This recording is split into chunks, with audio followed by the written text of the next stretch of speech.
Om Swastiastu. Halo pemirsa, apa kabar Anda? Senang sekali saya Henry Balaprada dapat menjumpai Anda kembali dalam Dialog Wacana Publik, sebuah program yang membahas isu terkini di Bali. Pemirsa, UMKM memainkan peran penting dalam perekonomian Bali sebagai penopang lapangan kerja dan penggerak aktivitas ekonomi lokal.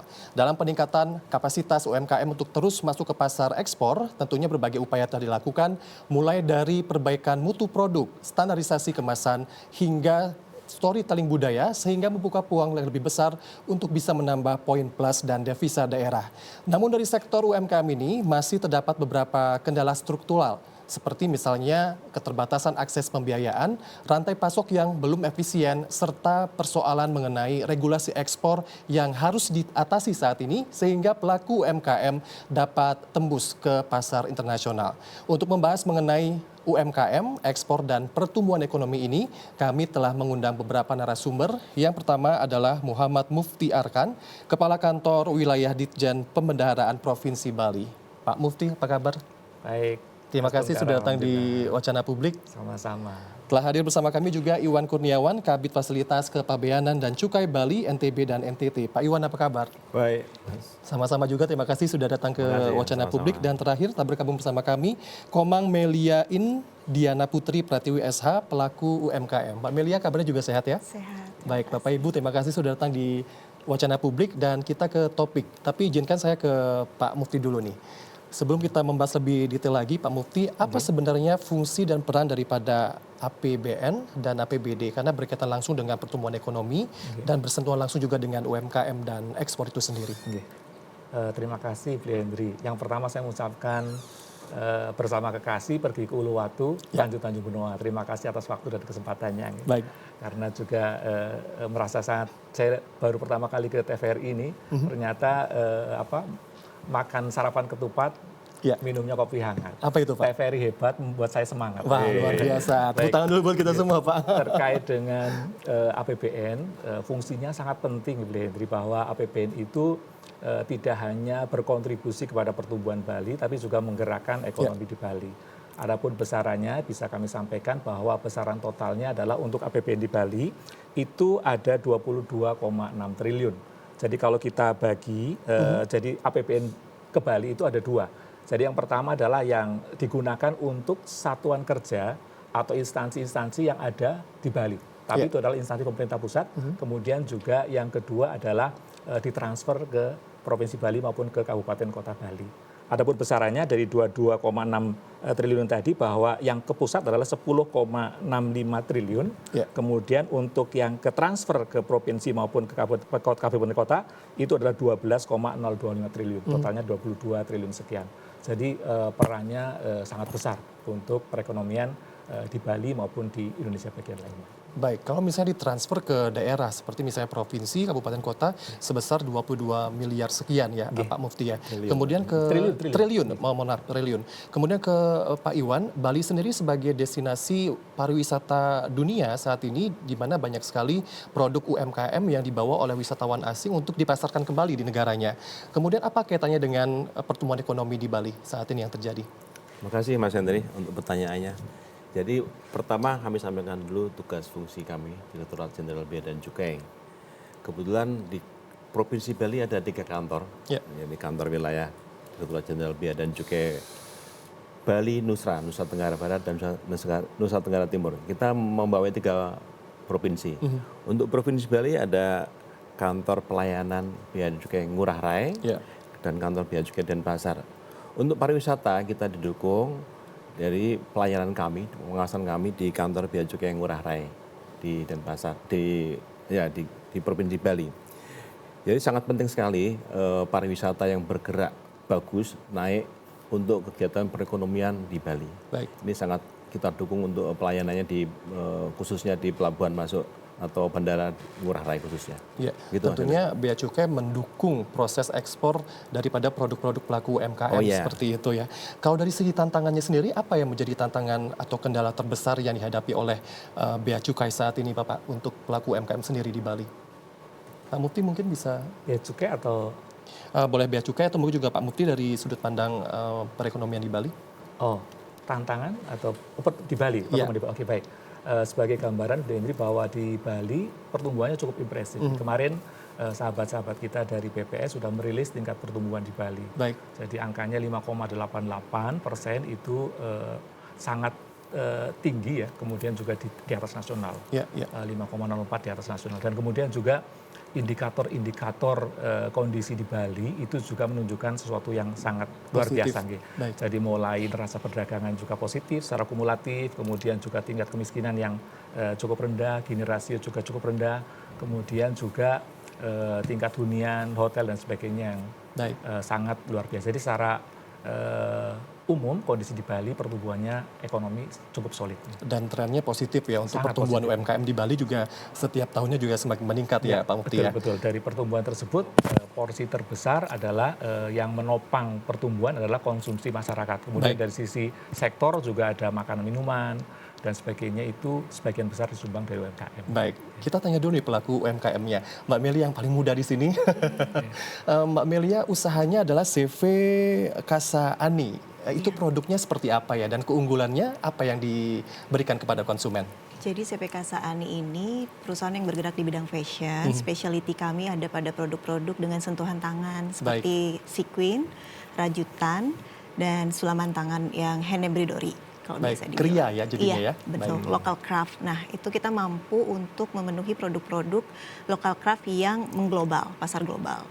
Dan kita juga bisa memproduksi barang-barang yang natural, dyeing ataupun yang campuran bahan-bahannya.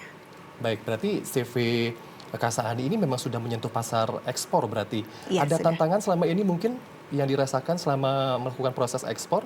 Baik dari segi administrasi, kemudian bea cukai dan sebagainya secara Sebelumnya ada beberapa tantangan, tapi setelah kita menjadi binaan dari DJBC Kanwil Bali Nusra, semuanya bisa diatasi.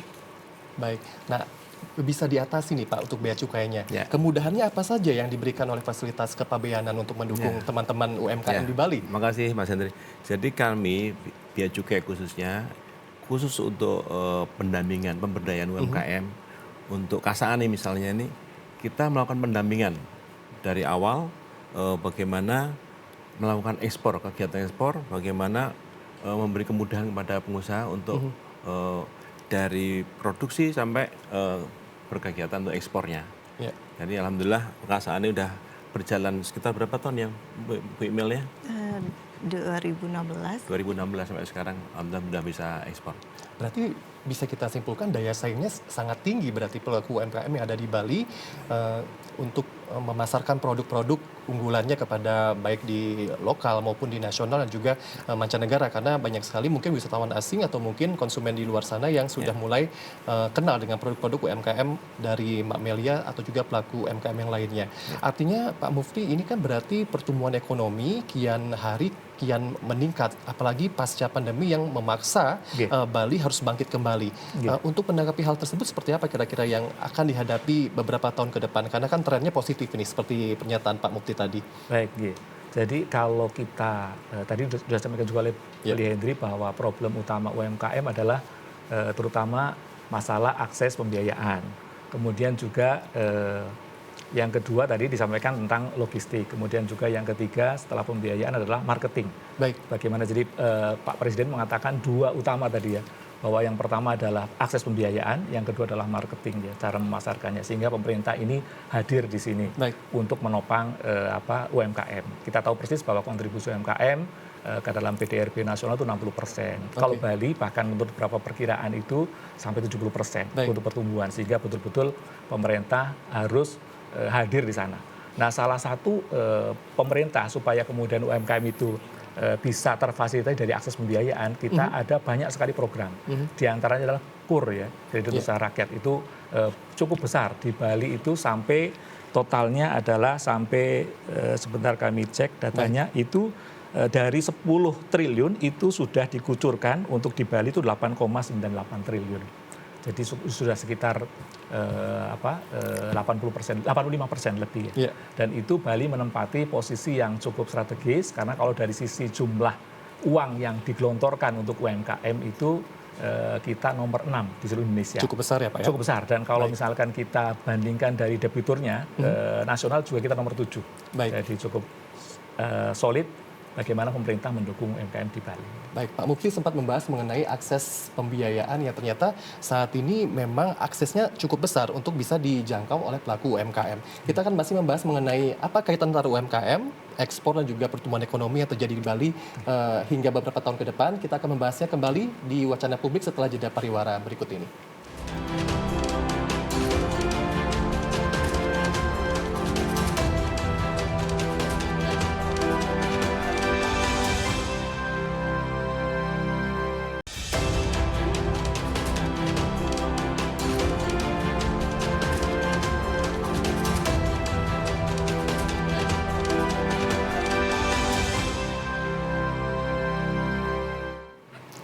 Anda kembali bersama kami dalam Dialog Wacana Publik bersama saya Henry Balaprada dalam topik UMKM, ekspor dan pertumbuhan ekonomi di Bali. Kita kembali ke narasumber, Pak Iwan, kita ingin tahu berapa jumlah UMKM di Bali khususnya yang sudah menjadi binaan daripada DJBC Bali, NTB dan NTT karena 3 provinsi sangat besar ya Pak ya. Tentunya ternyata tadi kita sampaikan bahwa pertumbuhannya sangat baik, sangat besar. Berapa jumlah binaannya dan apa saja bidang-bidang UMKM-nya? Terima kasih Pak Hendri. Jadi pertama boleh saya sampaikan bahwa kita Direktorat Jenderal Bea Cukai tidak berdiri sendiri di sini. Baik. Kami punya Pokja Kemenq 1. Artinya di situ di dalamnya ada Pak Mufti, DJPB, DJKN, DCP, BDK, dan KPTIK. Itu terorganisir dalam satu Pokja UMKM, di mana masing-masing mempunyai binaan untuk jumlah UMKM yang ada. Baik. Dari tiap tahun kita adakan kurasi terhadap semua UMKM binaan kami, yang mana yang bisa kita bina. Dari beberapa tersebut, kita punya target untuk masing-masing direktorat untuk kita bina. Dalam pelaksanaannya, tiap tahun kita punya perencanaan, pelaksanaan, bagaimana strateginya, bagaimana targetnya, sampai kita pelaksanaan di lapangan, sampai tujuan akhir adalah tujuan ekspor yang kita usahakan. Tapi kita clustering untuk UMKM yang kita bina, ada yang masih rintisan, yang mandiri maupun yang sudah ekspor. Ada kualifikasinya berarti Pak ya? Kalau untuk UMKM di Bali sendiri cukup banyak, hampir 450.000 jumlahnya. Tapi kan nggak mungkin kita bina sih, karena IKL lain juga membina. Kita punya target masing-masing tiap tahun ada sekitar 15-20 UMKM yang kita bina di Provinsi Bali. Kira-kira demikian, Pak.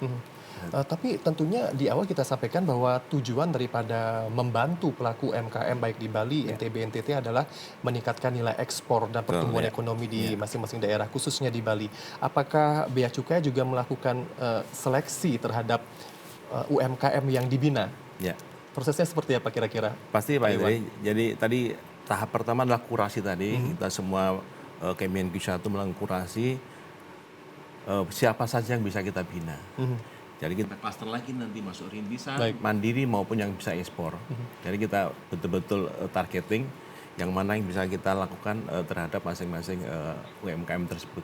Agar visi misinya sesuai juga seperti Betul itu ya Pak Iwan ya. Kita tujuan kita harapkan bisa berekspor dan bersaing di global. Gitu. Baik, kalau Mbak Melia sendiri di awalnya sebelum menjadi tentunya binaan daripada Pak Iwan juga ya, sebelum masuk ke kloter pembinaan, apakah menemui kendala pada saat itu?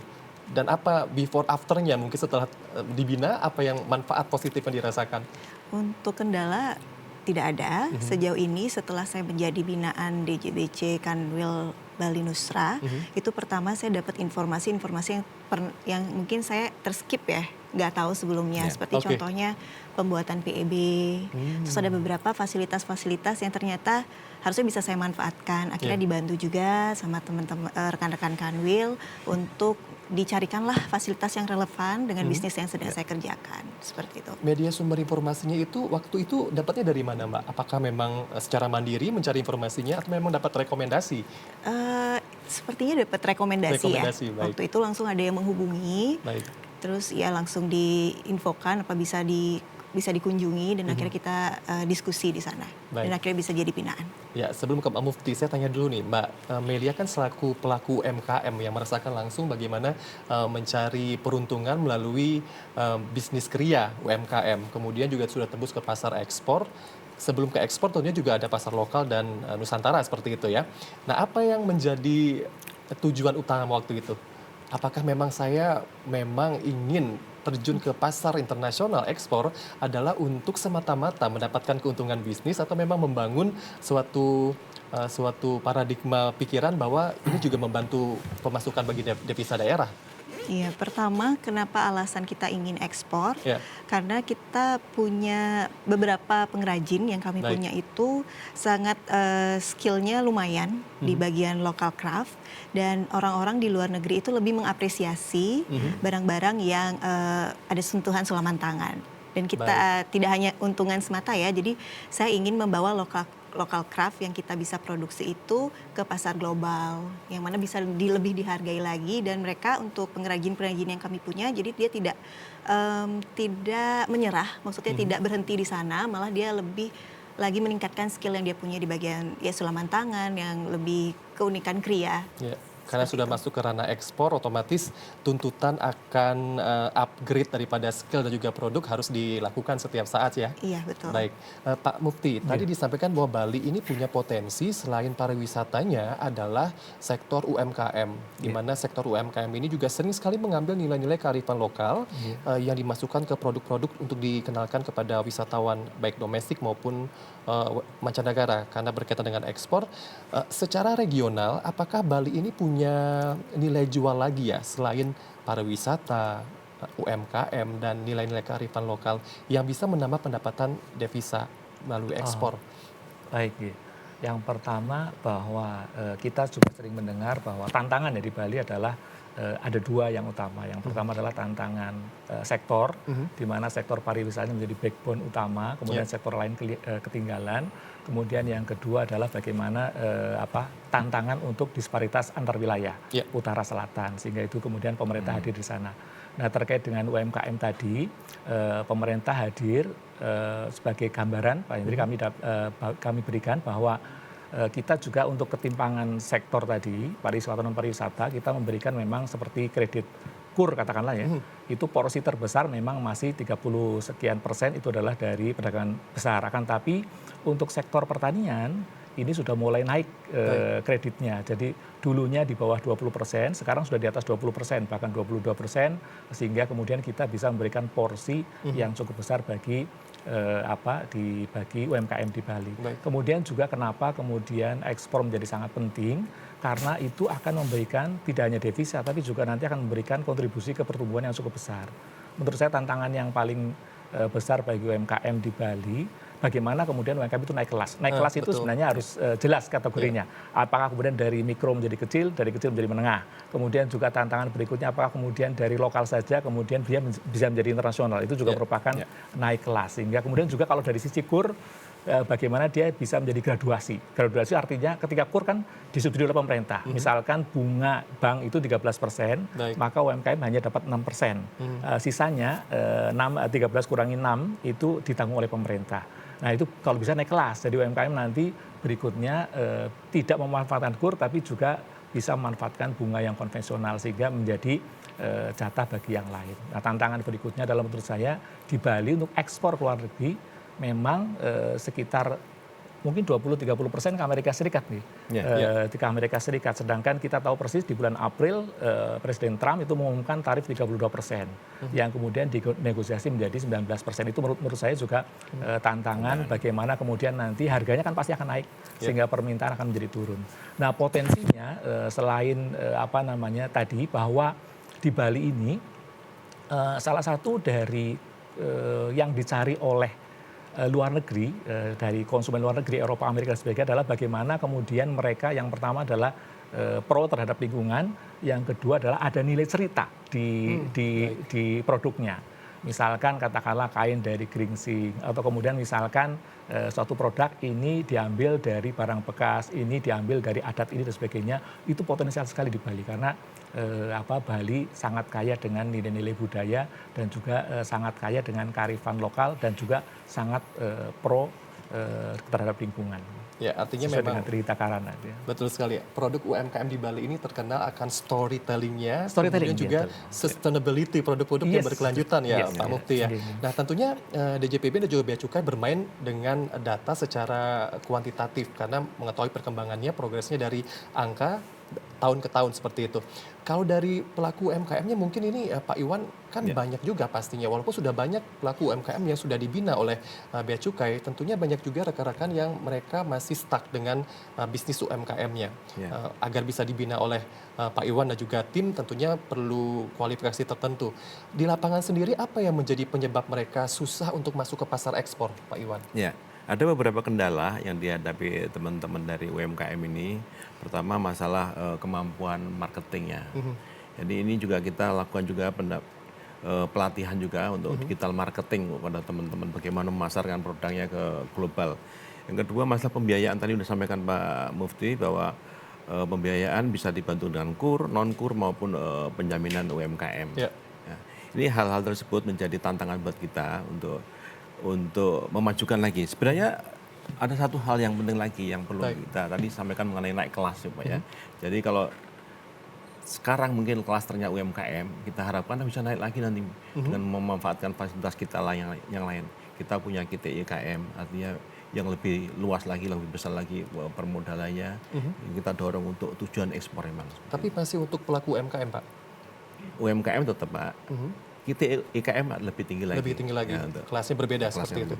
Berarti relate dengan pernyataan dari Menteri Keuangan bahwa ternyata bantuan akses permodalan tentunya dibantu oleh pemerintah kepada masyarakat yang ingin berbisnis secara mikro dan sebagainya. Saya mau ke Mbak Melia, pembinaannya sama ini dilakukan seperti apa sih Mbak? Karena mungkin pelaku UMKM di rumah sana juga ingin tahu apa saja yang sudah dilakukan atau mungkin juga hal-hal apa yang didapat setelah dilakukan pembinaan terhadap Bea Cukai. Yang pertama itu saya dikenalkan sama pembuatan PEB. Ya, itu yang pertama. Itu wajib ya? Iya. Jadi awalnya kan kita sudah mulai ekspor Pak, tapi kita masih dibantu oleh PPJK. Tapi setelah kami dibina, kita diajarkan, ada beberapa informasi yang ternyata selama ini harusnya saya bisa lakukan sendiri dan saya lakukan sendiri. Itu yang pertama di pembuatan PEB. Lalu ada juga informasi-informasi seperti yang tadi peluasan akses pasar juga. Saya sempat diinformasikan, ada Zoom meetingnya tentang market-market yang dirasa cocok untuk Kasa Ani bisa ekspor ke sana. Lain halnya itu juga dibantu, dibina untuk naik kelas. Jadi kita lagi ada proses untuk ke KIT IKM. Baik. Karena semua narasumber membahas tentang naik kelas ya, balik lagi ke Pak Mufti. Kalau ada plan bahwa bisnis secara lokal di Bali akan naik kelas seperti itu, proyeksi ke depannya seperti apa kira-kira Pak Mufti? Terkait dengan akses permodalan yang sudah mulai difasilitasi oleh pemerintah, kemudian juga sudah ada program-program yang sudah menjadi binaan dari Bea Cukai untuk mengembangkan UMKM dan produknya, dan keaktifan daripada pelaku UMKM sendiri, proyeksi ke depannya kira-kira apakah ekspor, kemudian juga UMKM dan pertumbuhan ekonomi akan signifikan pertumbuhannya? Oke, baik. Jadi Beli Hendri, bahwa kita tahu persis bahwa yang sering didengar memang UMKM adalah pada waktu krisis terbukti ya, dia sangat tangguh. Padahal tidak hanya itu. Tidak hanya kontribusinya sangat besar. Tadi saya katakan bahwa kontribusi UMKM di Bali terhadap pertumbuhan di Bali itu bisa sampai 70%. Sehingga betul-betul ke depan ini menjadi prioritas utama bagi pemerintah. Bagaimana kemudian UMKM ini lebih berdaya, dan tentunya tadi dengan fasilitas naik kelas tadi, baik naik kelas dari golongannya, dari mikro, kemudian ke kecil, kecil ke menengah, kemudian juga naik kelas menjadi ekspor, kemudian naik kelas yang tadinya menerima KUR menjadi kemudian atau non KUR atau yang sebagainya dengan subsidi pemerintah menjadi UMKM yang bisa bertarung dengan perusahaan-perusahaan lain dan sebagainya. Sehingga kita harapkan UMKM yang baru akan muncul, kemudian UMKM yang ada ini akan semakin naik kelas. Sehingga kita yakin nanti pertumbuhan di Bali mudah-mudahan mungkin target Indonesia 8%, mungkin tercapai duluan di Bali. Karena kalau seandainya kita hanya 5%, maka kita akan tetap di dalam level middle income trap. Jadi syarat minimalnya adalah 6,5%. Jadi kalau bisa nanti UMKM tumbuh, perusahaan menjadi perusahaan yang baru tumbuh lagi, sehingga nanti bisa mendorong pertumbuhan sehingga kita bisa mencapai target 8%. Ya, siapa tahu ada memang pertumbuhan atau sektor lainnya bisa melejit seperti itu ya Pak ya, untuk membangkitkan pertumbuhan ekonomi baik di ekspor di Bali maupun juga untuk di lokalnya sendiri seperti itu. Kita akan kembali bahas mengenai kaitan antara ekspor, UMKM dan juga pertumbuhan ekonomi yang terjadi di Bali. Tentunya kita jeda terlebih dahulu, pemirsa, tetaplah bersama kami dalam Dialog Wacana Publik.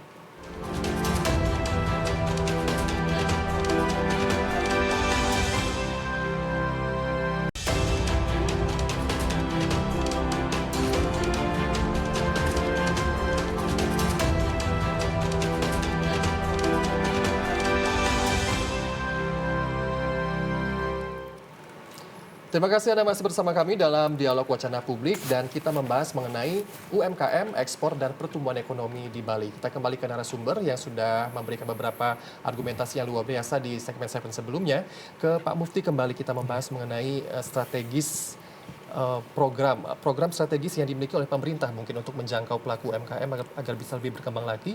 Apakah memang ada plan-plan tertentu, program-program yang dimiliki oleh pemerintah untuk mewujudkan visi misi ekspor lebih baik lagi? Oh, okay. Jadi tadi Beli mengatakan program strategis sih. Yang pertama memang tadi membenahi dari sisi pembiayaan, pemerintah sudah luar biasa dengan program kurnya dan juga nanti dengan program lainnya dan juga banyak inovasi-inovasi lainnya. Sedang digagas misalkan program alumni kur, Alsintan untuk alat pertanian dan sebagainya dan banyak sekali macamnya. Kemudian juga terkait dengan marketing luar negeri, bagaimana kita juga punya jaringan di luar negeri, Kementerian Luar Negeri, ada atas perdagangan, ada atas keuangan dan sebagainya, betul-betul jaringan itu digerakkan dengan pameran-pameran, kemudian juga mencari market baru dan sebagainya. Jadi itu dalam mendorong UMKM dan itu sudah dilaksanakan juga di Bali. Baik. Kita pernah melakukan audiensi, kemudian juga bahkan mempertemukan dengan buyer sehingga kemudian kita bisa ekspor ke luar negeri. Nah terkait dengan program prioritas untuk menggerakkan UMKM itu sebenarnya banyak sekali programnya. Salah satu mungkin yang sering kita dengar adalah katakanlah sering kita dengar misalkan SPPG, makan bergizi gratis. Itu betul-betul program untuk UMKM bagaimana dia bisa menggerakkan pertumbuhan ekonomi dari mulai supplier telurnya, kemudian nasinya dan sebagainya. Kemudian juga ada program strategis pemerintah yang juga itu menyasarnya adalah UMKM atau ke desa adalah program KDMP, Koperasi Desa Merah Putih. Oh, baik. Bagaimana selama ini mungkin permata-permata atau kemudian pemuda-pemuda kita itu pergi ke kota, maka kemudian dengan program-program tersebut kalau bisa ditarik ke desa sehingga pusat pertumbuhan itu tidak hanya di kota tapi juga nanti pertumbuhan baru center of gravity itu bisa juga ke desa dan banyak program strategis pemerintah lainnya. Ya, sejatinya banyak sekali program strategis yang menjadi hasil kolaborasi dan juga akuisisi dari pemerintah terhadap pelaku UMKM seperti itu untuk membatasi untuk memberikan fasilitas dan juga media untuk mereka bisa tumbuh berkembang seperti itu ya Pak Mufti. Pak Iwan, susah tidak Pak bagi pelaku UMKM ini untuk mereka bisa ngeksporin produk UMKM mereka karena harus melalui pintu gerbang bea cukai dulu nih Pak. Nah ini yang perlu kita jelaskan lebih detail nih.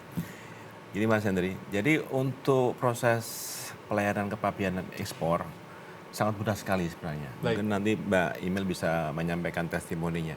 Untuk ekspor kita betul-betul pemerintah memberi kemudahan. Kemudian tadi disampaikan ada aplikasi CESA, itu adalah aplikasi kami CESA 4.0, itu memudahkan sekali buat pengguna jasa. Jadi dari pengguna jasa PPJK maupun eksporter langsung bisa langsung apply di situ, submit dokumen PIB-nya yang akan diekspor. Tapi kalau emang ada ketentuan larangan pembatasan instansi lain yang disyaratkan, ya yang harus dipenuhi. Tapi tanpa ada ketentuan lantas, mudah sekali. Nggak sampai 5 menit selesai untuk persetujuan ekspornya. Dapat respon, langsung bisa masuk naik kapal, selesai. Ya artinya perlu partisipasi keaktifan dari pelaku UMKM untuk mengakses aplikasi tadi Pak ya. Betul. Namanya adalah CESA 4.0, sebuah aplikasi yang memang bisa diakses berkaitan dengan pelaku UMKM agar bisa mengekspor produknya ke luar negeri seperti itu. Jadi kami juga memberikan pelatihan juga terhadap aplikasi kita. Tadi juga disampaikan mengenai pelatihan pengisian PIB. Untuk mengisi format kita dampingi. Ada edukasi berarti pemberitahuan ekspor barang.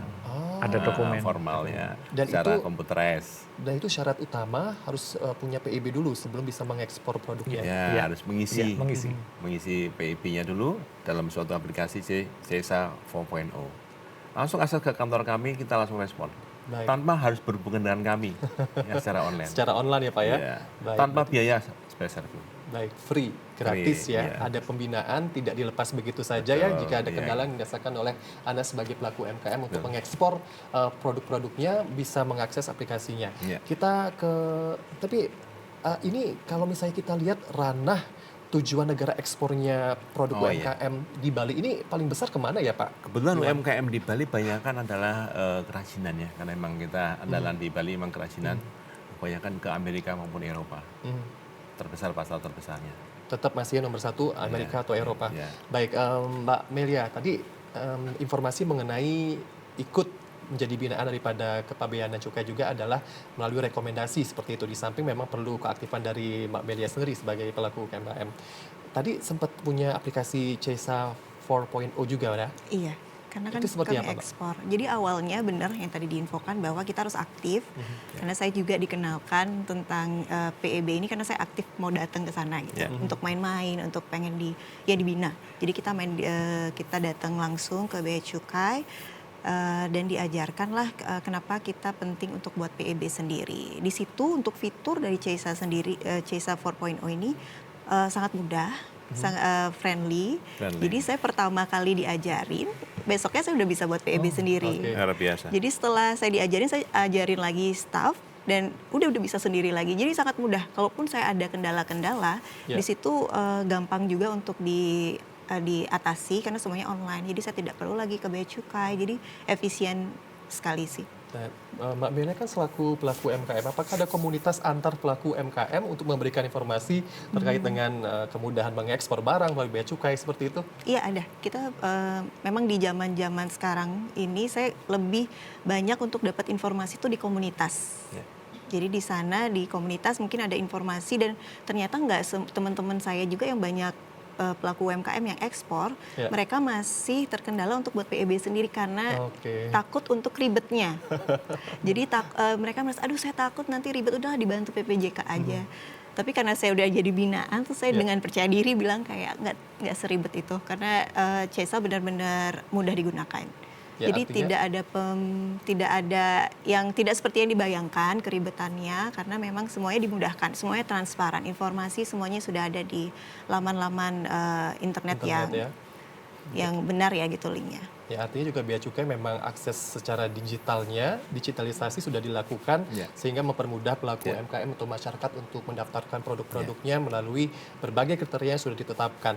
Atau mungkin karena perbedaan generasi ya, karena kan sekarang apa-apa serba eranya digital nih Pak Iwan juga Pak Mufti. Pelaku UMKM kan tidak semua Gen Z seperti yang sedang banyak digeluti saat ini. Ada juga generasi pendahulunya. Apakah jadi kendala bagi mereka di komunitas untuk melakukan proses ekspor seperti mungkin yang Mbak Melia tahu? Lebih banyak mereka untuk tidak mencoba. Jadi masih kepikiran bahwa kalau berhubungan dengan birokrasi, Bea Cukai itu sedikit ribet. Padahal nggak sama sekali. Kita masuk ke sektor digital sedikit, Pak Iwan. Bagaimana kira-kira Bea Cukai bisa mengemas semua permasalahan atau kendala di lapangan melalui teknologi saat ini yang sedang berkembang? Jadi saat ini sebenarnya Bea Cukai sudah mengembangkan IT tingkat pusat khususnya, jadi untuk setiap pelayanan ya, baik itu impor, ekspor dan lainnya, semua secara digital. Jadi akan memudahkan bagi pengguna jasa baik eksportir, importir dalam melakukan kegiatan usaha. Kita pun di lapangan akan menyampaikan sosialisasi rutin juga kepada teman-teman pengusaha baik itu UMKM maupun pengusaha fasilitas lainnya. Karena pemberian fasilitas dari Direktorat Jenderal Bea Cukai sangat banyak sebenarnya. Baik itu tempat penimbunan berikat, gudang berikat, dan masih banyak lainnya yang bisa dimanfaatkan. Itu yang perlu kita dorong para pengusaha untuk memanfaatkan fasilitas. Ya, Pak Mufti, kita sudah berbicara mengenai bagaimana kesiapan daripada pelaku UMKM untuk bersaing secara internasional di pasar ekspor. Kemudian juga Bea Cukai juga sudah memantapkan dengan berbagai program secara digital untuk mempermudah pelaku UMKM terjun secara langsung melalui kualifikasi yang sudah ditentukan. DJPB Provinsi Bali sendiri sekarang meramu sebuah kebijakan atau mungkin program agar bisa meningkatkan daya saing bagi pelaku UMKM. Karena kan tentunya tidak semua pelaku UMKM ya, tentunya melalui proses kurasi terlebih dahulu, mulai dari produknya dan juga kualifikasi yang ditentukan. Daya saing apa yang harus mereka perlu siapkan agar bisa nanti bersaing di ekspor bisa benar-benar bertahan, Pak? Ya, baik, bahwa yang pertama Pak Hendri bahwa kita juga memperhatikan juga sektor UMKM yang jual lokal. Tadi salah satu kunci dari kemajuan suatu perusahaan atau UMKM adalah digitalisasi ya. Nah, salah satu dari program pemerintah juga kita memiliki marketplace yang namanya DigiPay ya. Jadi untuk pengadaan-pengadaan di dalam negeri, kemudian juga vendor-vendor bagi pemerintah, itu bisa masuk ke aplikasi DJP Marketplace-nya, sehingga nanti pemerintah ketika beli langsung masuk ke situ dan kemudian bisa membeli barang UMKM. Tentunya kemampuan untuk bisa menggunakan teknologi digital menjadi sangat penting bagi UMKM. Kemudian juga salah satu yang menarik juga bahwa kita juga memberikan pendampingan kepada UMKM, tidak hanya masalah tentang permodalan, tapi juga bagaimana mereka meningkatkan kualitas. Karena memang itu menjadi syarat mutlak ya, terutama apabila kita mengincar untuk ekspor. Nah, sehingga betul-betul kita juga mengkurasi, kemudian juga kita melakukan bahkan sampai kemasannya pun kita bimbing, sehingga betul-betul terpantau nanti omsetnya naik. Nah, kemudian juga salah satu juga di Bali yang tidak dimiliki oleh daerah lain adalah kita memiliki turis yang sangat banyak, Pak Hendri. Jadi kalau turisnya lebih dari 6 juta, kemudian mereka membeli, sebenarnya kan ekspor itu ketika beli barang, kemudian barang itu keluar negeri itu ekspor. Jadi ketika ada turis beli ke UMKM itu hakikatnya adalah ketika barang itu keluar negeri itu ekspor, mendapatkan devisa. Hanya memang tidak tercatat di bea cukai. Nah itu devisa tidak tercatat, akan lebih bagus kalau tercatat. Tapi ada beberapa yang simpel menurut saya. Turis-turis datang ke Indonesia, ketika keluar negeri kan ada di bandara, ada toko bebas bea dan sebagainya. Ketika UMKM itu bisa masuk ke toko bebas bea, bisa masuk ke catatan bea cukai dan sebagainya. Jadi ekspornya tidak hanya bawah tangan atau kemudian tidak tercatat negara, itu akan menjadi tercatat. Jadi meningkatkan kualitas dan juga mencari peluang-peluang, peluang-peluang ekspor tadi. Dan termasuk juga yang tidak kalah penting adalah bagaimanapun kita tidak bisa lepas dari digital. Baik. Ya, peluang selalu ada dan ini tergantung bagaimana kita bisa mengakses peluang yang sudah diberikan oleh pemerintah dan juga banyak sekali sumber-sumber yang bisa dimiliki oleh pelaku UMKM agar bisa mengembangkan hasil UMKM-nya ke pasar ekspor. Kita akan kembali setelah jeda pariwara berikut ini. Tetaplah bersama kami dalam Dialog Wacana Publik.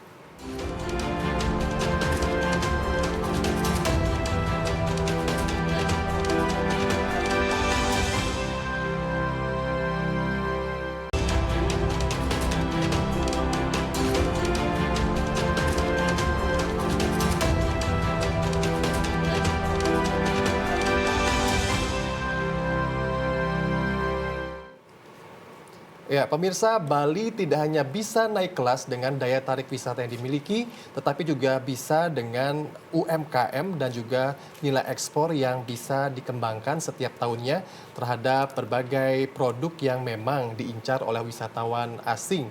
Dan terbukti ini menjadi suatu roda bisnis yang sangat menguntungkan baik bagi pelaku UMKM maupun juga bagi pemerintah daerah itu sendiri. Ke Pak Iwan, saya ingin tahu Pak, dari UMKM binaan dari Bea Cukai, berapa nilai ekspor yang sudah diperoleh hingga saat ini? Oke, baik Mas Hendri.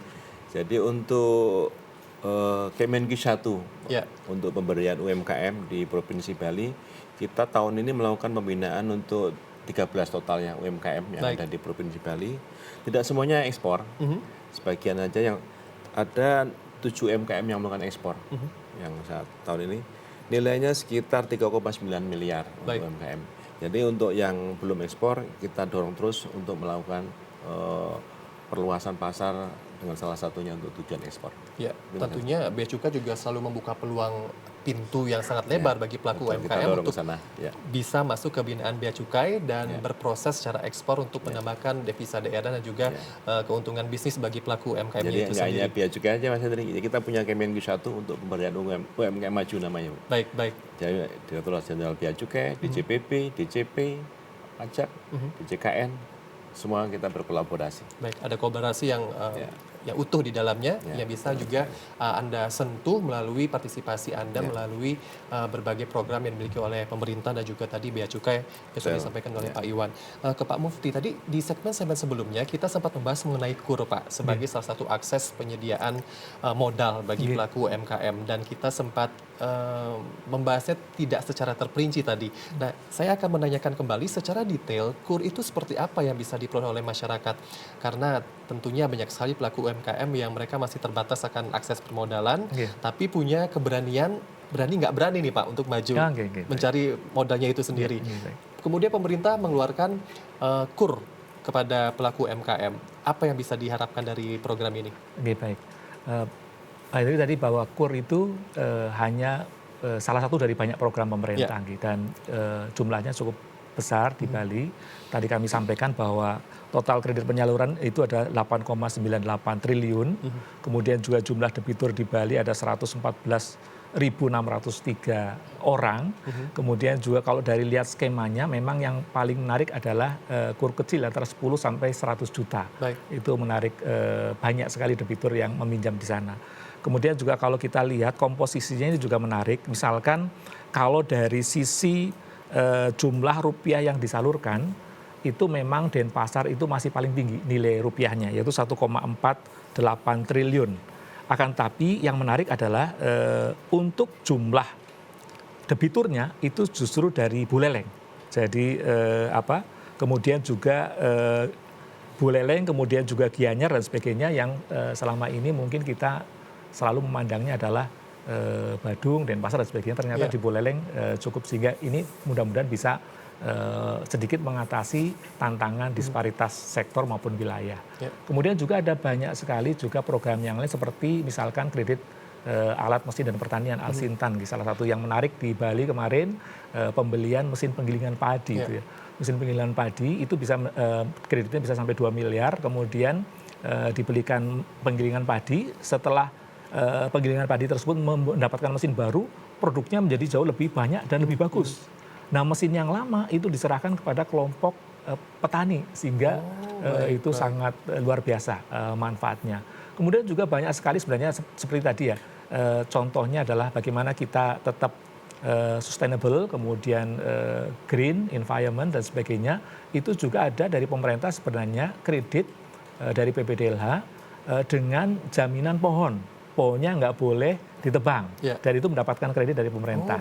Nanti lewat koperasi. Nah, itu juga bisa mudah-mudahan bisa mengatasi alih lahan di Bali, sehingga nah itu tadi bahwa ternyata fasilitasnya banyak, cuman sekali lagi kita harus sosialisasi ditambah, harus sinergi, harus banyak seperti ini mungkin. Nah, sosialisasinya seperti apa yang dilakukan Pak selama ini? Mungkin banyak juga yang belum tahu, seperti saya sampaikan tadi, masyarakat mungkin selain mereka tidak aktif bertanya atau mencari informasi, ternyata memang tidak ada sosialisasi yang mereka dengar. Apakah pemerintah melakukan itu secara berkala seperti itu? Ya, sebenarnya kita melakukan sosialisasi secara berkala dan melewati banyak sekali channel, ada YouTube, Instagram dan sebagainya, dan juga tidak hanya lewat Kementerian Keuangan, tapi lewat kementerian masing-masing. Termasuk juga lewat para penyalur. Jadi yang menyalurkan KUR itu kan para perbankan, kemudian juga lembaga-lembaga keuangan yang lain dan sebagainya, juga mereka melakukan promosi-promosi dan sebagainya. Hanya memang kadang-kadang kita bagi UMKM atau kemudian masyarakat perlu effort lebih banyak lagi untuk bisa mengetahui informasi lebih detail. Baik. Nah, pelaku UMKM harus lebih effort lagi untuk mengetahui sumber-sumber informasi, juga perkembangan-perkembangan yang terjadi di daerah masing-masing, termasuk juga di update terhadap informasi pengembangan nilai ekspor seperti itu.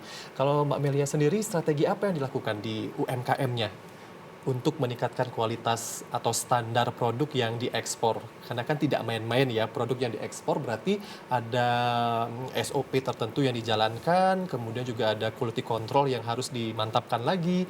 Apa yang dilakukan selama ini?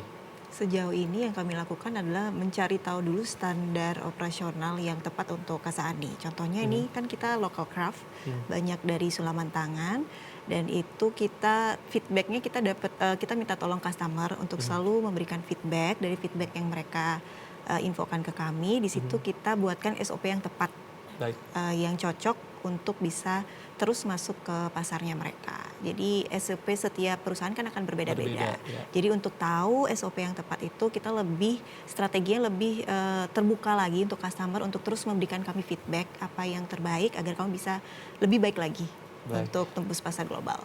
Melakukan riset tidak? Karena misalnya negara tujuan ekspornya adalah Amerika atau Eropa, berarti Mbak Melia riset dulu nih pasar di situ seperti apa, kemudian juga minat terhadap produknya seperti apa. Kemudian juga karena diawasi oleh Pak Iwan di Bea Cukai, dibina seperti itu, apakah manpower-nya juga dibina untuk di UMKM yang Mbak Melia bina? Ya, Untuk customer, karena di Kasa Ani ini kan lebih bisnis to bisnis. Ya. Jadi untuk marketnya sendiri kita memang kalau sudah dapat customer di awal sebelum dia proses untuk produksi dan repeat order, kita benar-benar ingin tahu apa yang dia mau. Jadi apakah dia tipikal orang-orang target marketnya yang begitu detail, apa dia cuma untuk pasar ya untuk toko oleh-oleh di sana. Jadi kita harus cari tahu target market yang dia mau. Setelah kita tahu, di situ kita mantepin lagi, oh dia memang untuk high class. Jadi kita punya SOP khusus untuk customer-customer yang high class. Jadi lebih bagus lagi kualitasnya, dipantau lagi kualitinya dan lain-lain. Ya, karena di Bali terkenal akan kedetailan daripada produknya, tentunya perlu perbaikan kualitas seperti itu untuk bisa naik kelas atau high class tadi seperti disampaikan oleh Mbak Melia. Pak Iwan, ini kan apakah mengadakan kolaborasi ya atau mungkin juga sebuah kerjasama dengan komunitas UMKM atau juga mungkin dengan pihak ketiga untuk memberikan, kan ada pembinaan terkait dengan mungkin marketing, kemudian juga perbaikan kualitas produk dan sebagainya. Apakah melakukan kerjasama dengan pihak-pihak tertentu untuk melakukan pembinaan seperti itu? Ya, baik Mas Hendri. Jadi dalam kita pemberdayaan UMKM, kita bersinergi di Kemili 1 dan berkolaborasi dengan kementerian lembaga lainnya. Ya, banyak sekali KL lain yang juga membina UMKM. Nah, jadi kita baik itu kegiatan pelatihan, latihan pendampingan, kita berkolaborasi. Misalnya juga pelatihan terakhir adalah kita sosialisasi mengenai Kortek ya. Mungkin teman-teman dari UMKM belum banyak mengerti tentang Kortek. Kita kasih sosialisasi belum lama ini juga. Terus juga ada kegiatan dengan Balai Diklat Industri juga yang kita lakukan untuk kegiatan pelatihan juga.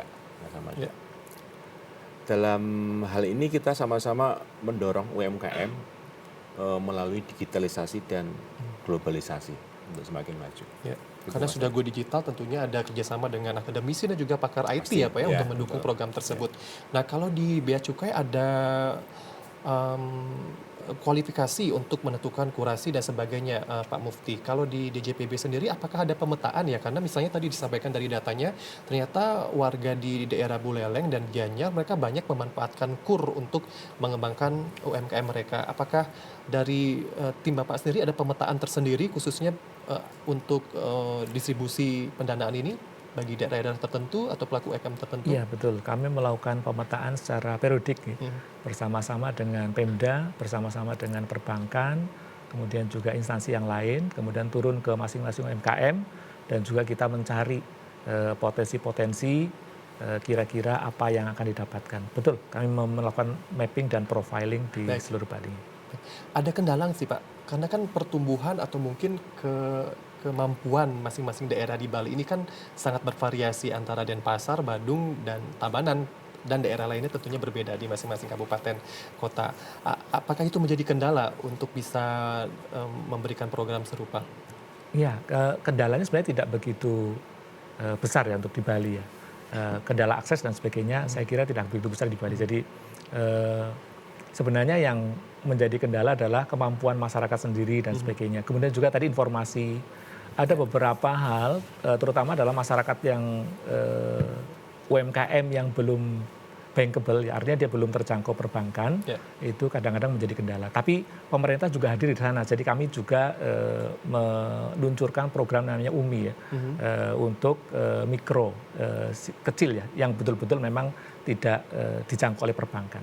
Kendalanya itu saja mungkin barangkali ya, yang belum terjangkau perbankan, kemudian juga akses di daerah yang sedikit terpencil dan sebagainya. Tadi kita sempat bahas mengenai KUR. Kalau Mbak Melia sendiri ambil program ini atau pernah mengalami keterbatasan permodalan dulu? Kita udah ambil. Sebelumnya ada permodalan dari Kemenku juga. Baik, berarti memang menikmati dan juga menjalankan programnya gitu ya. Baik, pesan terakhir mungkin dari Pak Mufti dulu bisa disampaikan harapannya ke depan bagi pelaku UMKM agar bisa berkembang dan menambah nilai ekspor bagi Provinsi Bali khususnya. Baik, tadi sebenarnya kata-katanya sudah disampaikan oleh teman-teman semuanya, kemudian juga oleh Mas Hendri ya, bahwa salah satu kunci Dan sekarang ini adalah sinergi kolaborasi, komunikasi tadinya. Komunikasi, sinergi kolaborasi sehingga kemudian betul-betul bisa mendapatkan informasi yang benar, bisa mendapatkan informasi pasar, pembiayaan dan sebagainya. Kemudian kolaborasi yang dilakukan. Saya masih teringat bagaimana kemudian Jeff Bezos ya, pada waktu dia sudah mau bangkrut jualan buku, kemudian dia mencoba justru merangkul para pesaingnya. Kemudian dalam satu platform, sinergi bersama sehingga kemudian mereka maju bersama dalam satu platform tadi. Jadi yang pertama menurut saya kuncinya ada di sinergi, kolaborasi dan komunikasi. Kemudian yang kedua tadi digital.